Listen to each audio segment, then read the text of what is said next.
परराष्ट्र मंत्री जयशंकर यांनी एससीओ परिषदेत चीनमध्ये पाकिस्तानला चांगलंच सुनावलंय. भारतानं संयुक्त राष्ट्र आणि FATF मध्ये पाकिस्तानला ग्रे लिस्टवर ठेवण्यासाठी आंतरराष्ट्रीय दबाव आणला.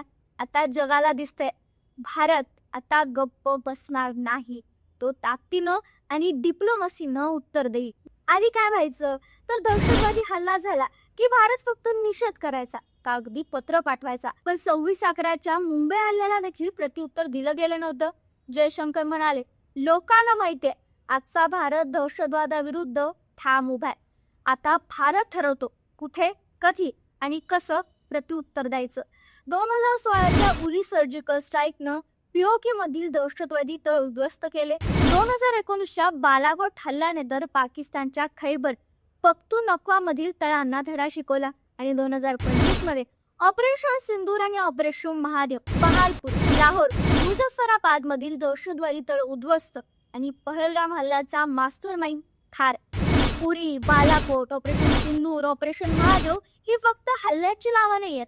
ही आहे भारताच्या संकल्पाची आणि सामर्थ्याची कहाणी. भारत आता शांतता मागत नाही, तो शांतता प्रस्थापित करतो. संयमाने, शक्तीने आणि आत्मविश्वासाने.